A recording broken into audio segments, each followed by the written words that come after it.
Hello ખેડૂત મિત્રો, જય શ્રી કૃષ્ણ। મારા વિડીયોમાં તમારું સ્વાગત છે। હું હરેશ વઘાસિયા। આજે હું તમને જણાવવા જઈ રહ્યો છું ક્ષેત્રી દનૈયા એટલે શું। ક્ષેત્રી દનૈયા એ ચોમાસાનો દેશી વર્તારો।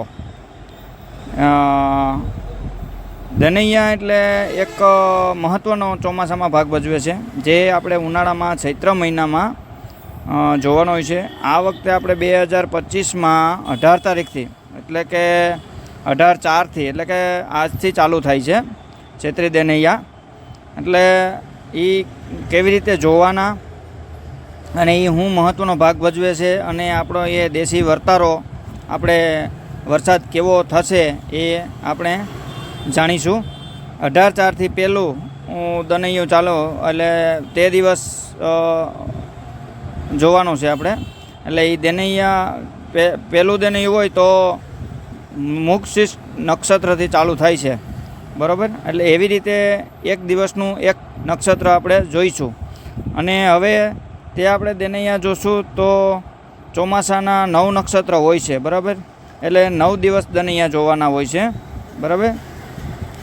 હવે આ દનૈયામાં જોવાનું એ હોય છે કે કયા દનૈયામાં કેવું વાતાવરણ રહ્યું, જેથી તે દનૈયામાં જે નક્ષત્ર હોય તે નક્ષત્ર જ્યારે એ 15 દિવસનો ચોમાસા દરમિયાન આવે ત્યારે એ 15 દિવસમાં ચોમાસા દરમિયાન વરસાદ થશે કે કોરું જશે તેનું અનુમાન લગાવવાનું હોય છે।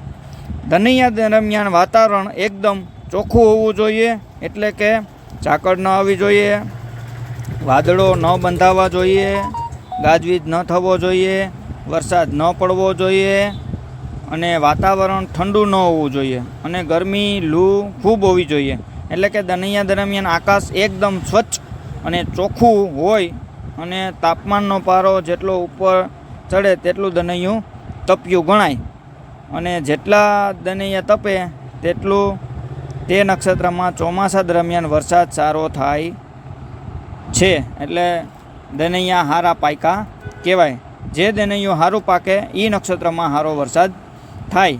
આપણે જો નક્ષત્ર અને દનૈયું જોઈએ તો 18/4થી પહેલું દનૈયું ચાલુ થાય છે। એટલે 18 તારીખનો વાતાવરણ ચોખ્ખું રહે તો મોક્ષમાં વરસાદ સારો થાય। એવી રીતે 19માં બીજું એટલે આદ્રા નક્ષત્ર, 20 તારીખે ત્રીજું એટલે પુનર્વસુ નક્ષત્ર, 21 તારીખે ચોથું એટલે પુષ્ય નક્ષત્ર, 22 પાંચમું એટલે અશ્લેષા નક્ષત્ર, 23 તારીખે છઠ્ઠું દનૈયું એટલે મઘા નક્ષત્રમાં કેવો વરસાદ થાય, 24 તારીખે 7મું એટલે પૂર્વ ફાલ્ગુની, 25 8મું ઉત્તર ફાલ્ગુની અને 26 9મું એટલે હાથિયા નક્ષત્રમાં દરેક નક્ષત્રમાં કેવો વરસાદ થાય અને કેવું દનૈયું તપ્યું છે એ પ્રમાણે વરસાદ થાય।